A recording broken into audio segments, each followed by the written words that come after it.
Elon Musk, qui est-il vraiment? Un sauveur qui prépare le futur ou un showman qui vend du rêve? C'est le grand paradoxe qui fascine tout le monde. Et pour vraiment comprendre ce qu'il fait avancer, ces entreprises ne suffisent pas. Non, il faut plonger dans son système d'exploitation personnelle, cette grande théorie unifiée qui explique ses ambitions complètement démesurées. Et c'est ça qu'on va décortiquer aujourd'hui. Alors pour ça, notre histoire commence autour d'une table, pendant un dîner assez tendu entre Musk et son futur biographe, Ashley Vance. C'est bien plus qu'un simple repas, c'est une sorte de face-à-face pour poser les bases. Et c'est là, au cœur de cette confrontation, que la toute première pièce du puzzle va nous être donnée. Imaginez la scène. Après 2 heures et demie de discussion, on pense que c'est fini. Et là, Musk se fige. Il regarde son biographe droit dans les yeux et lui lâche cette question. Vous me prenez pour un dingue? Une question qui n'est pas seulement pour son interlocuteur, mais peut-être, au fond, pour lui-même. C'est cette interrogation qui va servir de fil rouge à toute notre analyse. Et cette simple question, elle résume tout le paradoxe Musk. D'un côté, on a le sauveur, celui qui construit un futur incroyable avec Tesla, SpaceX, l'énergie solaire, et de l'autre, le P.T. Barnum de notre époque, un showman qu'on accuse de vendre des rêves impossibles en jouant avec nos angoisses. Alors qui est le vrai Elon Musk? Pour le découvrir, il faut remonter loin en arrière. Pour comprendre un personnage aussi hors norme, il faut retourner là où tout a commencé, en Afrique du Sud, sur les traces de son enfance. Parce que son ambition, son incroyable tolérance au risque, tout ça, ça ne sort pas de nulle part. C'est un héritage. Et pour ça, il faut rencontrer son grand-père maternel, Joshua Haldeman, un aventurier, un vrai de vrai. En 1948, il embarque toute sa famille du Canada vers l'Afrique du Sud, un pays où il n'a jamais mis les pieds. Ensuite, il se lance dans des vols complètement fous à travers le monde en monomoteur, sans GPS, juste avec des cartes routières. Musk lui-même en est persuadé. Son goût du risque, des paris insensés, ça vient directement de cet homme qui, selon ses propres mots, faisait des folies. L'ADN d'explorateur, en quelque sorte. Mais à l'école, l'ambiance est tout autre. Le jeune Elon est isolé, il est harcelé et il trouve son refuge, les livres. Et attention, ce n'est pas qu'un simple passe-temps, non, c'est une véritable obsession. Il passe jusqu'à 10 heures par jour à tout dévorer. Science-fiction, essais, comics, il se construit son propre univers. Pour bien se rendre compte de cette soif de connaissances, il a lu absolument tous les livres de la bibliothèque de son quartier, puis tous ceux de la librairie. Et une fois qu'il n'y avait plus rien, sa solution a été radicale. Lire l'Encyclopédia Britannica, en entier, 2 fois. Sa logique était simple. Pour savoir ce qu'il fallait savoir, il devait d'abord tout savoir. Sauf que ce monde intérieur, si riche, si infini, contrastait violemment avec la brutalité de son quotidien. Le harcèlement à l'école était terrible, et sa vie de famille, il l'a décrit comme un supplice. Son existence était, pour reprendre ses mots, horrible en permanence. C'est de cette souffrance qu'est née une détermination féroce, s'échapper, et surtout reconstruire le monde à sa manière.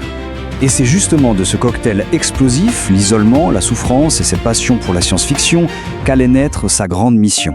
Une quête presque messianique qui, depuis son adolescence, dicte absolument chacune de ses décisions. À 14 ans, il est en pleine crise existentielle. Il lit beaucoup de philosophie et de SF, comme le Guide du voyageur galactique, et là, il a une sorte de révélation. Le véritable enjeu, ce n'est pas de trouver les réponses. Le plus dur, en fait, c'est de réussir à poser les bonnes questions. Et c'est là qu'il formule ce qui va devenir le but de sa vie. Accroître le champ et l'échelle de la conscience humaine pour nous aider à poser de meilleures questions. Pour le dire plus simplement, son objectif ultime, c'est d'assurer la survie à long terme de l'humanité. Rien que ça. Et dès l'université, il a décomposé ses grandes missions en 3 piliers, 3 domaines qu'il juge essentiels pour l'avenir de l'humanité. D'abord, Internet, pour faire progresser la communication et la connaissance. Ensuite, les énergies renouvelables, pour un futur durable sur Terre. Et enfin, l'espace, pour faire de nous une espèce multiplanétaire. Et attention, cette mission n'est pas qu'un concept abstrait, non, elle est physiquement présente au quotidien. Au siège de SpaceX, il n'y a pas d'œuvre d'art au mur. Il y a 2 photos géantes de Mars. À gauche, la planète comme elle est aujourd'hui, rouge, stérile. À droite, sa vision. Une planète terraformée, avec des océans, de la vie. Ce n'est pas de la déco, c'est un rappel permanent de l'objectif final. Bon, avoir une mission, c'est une chose, mais comment on la transforme en réalité? La première étape de son plan va s'attaquer au premier pilier, Internet. Et ça, en plein milieu de l'explosion de la bulle des années 90.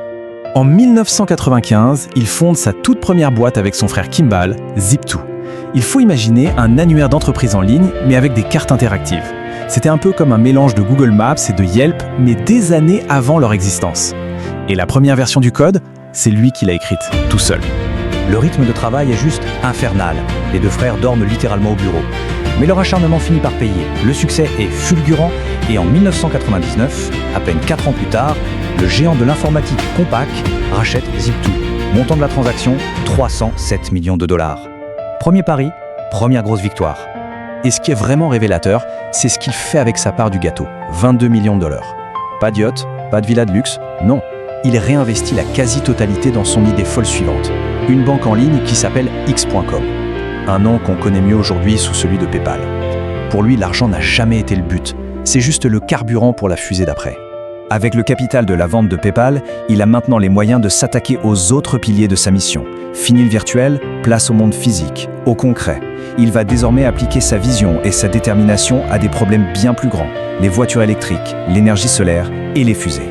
Mais cette ambition dévorante a un prix, et ce prix, il est souvent payé par les gens qui travaillent pour lui. Son style de management est implacable. Un samedi, en voyant des centaines d'employés au travail chez Tesla, il se plaint à son biographe qu'ils ne sont pas assez nombreux. Sa phrase tristement célèbre a été « Nous devenons des couilles molles ». Et personne n'a sans doute mieux résumé cette détermination de fer que sa première femme, Justine. Sa description fait froid dans le dos. Il est comme le Terminator. Il verrouille son regard sur quelque chose et dit « Ce sera à moi ». Et petit à petit, il m'a eu. Cette logique implacable, il semble l'appliquer à tout. Aux fusées, aux voitures et aux relations humaines. Alors revenons à notre paradoxe de départ, visionnaire ou showman. La conclusion du biographe est sans appel, Musk n'est pas un PDG chaotique en quête de fortune, c'est un général. Un général qui mène ses troupes dans une guerre totale pour accomplir sa vision. Chaque entreprise n'est qu'une bataille dans son plan global pour, selon lui, sauver l'humanité.